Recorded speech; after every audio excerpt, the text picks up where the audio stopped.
એકી સંખ્યા અને બેકી સંખ્યા.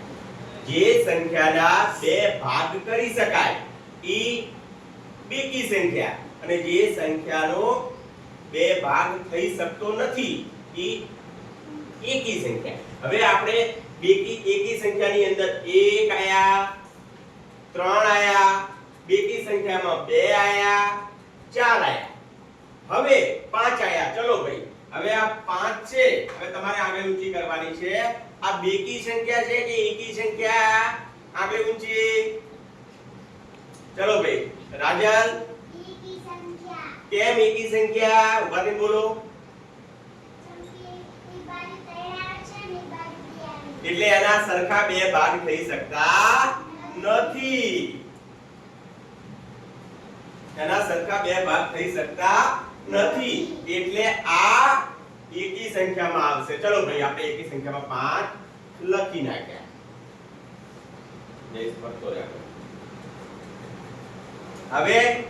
હવે આવશે 5 પતી ગયા, પછી આવશે 6.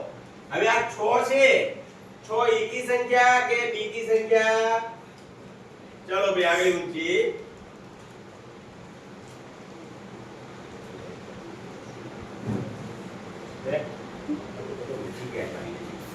ચલો ભાઈ, આગળ ઊંચી. ચલો ભાઈ, રાજુભાઈ ઊભા થાઓ. કેમ બેકી સંખ્યા? 6 6 3 થાય.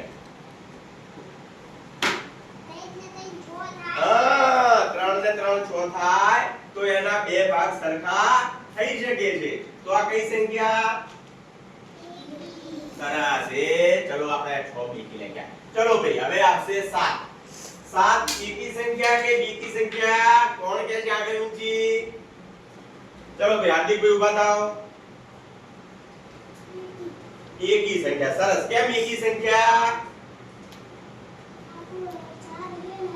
3 છે, એટલે એને આપણે સરખા બે ભાગ કરી શકતા નથી. બે ભાગ સરખા ના થાય તો એ એકી સંખ્યા 7 લખ્યા. ચલો ભાઈ, હવે 8 એકી સંખ્યા કે બેકી સંખ્યા?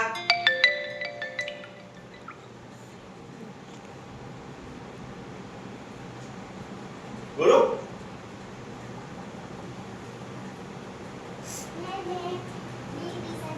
બેકી સંખ્યા, કારણ કે એના બે ભાગ થઈ શકે છે. ચલો ભાઈ, આ થઈ ગયા.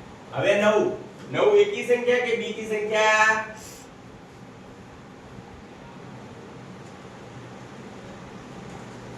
રાજુ,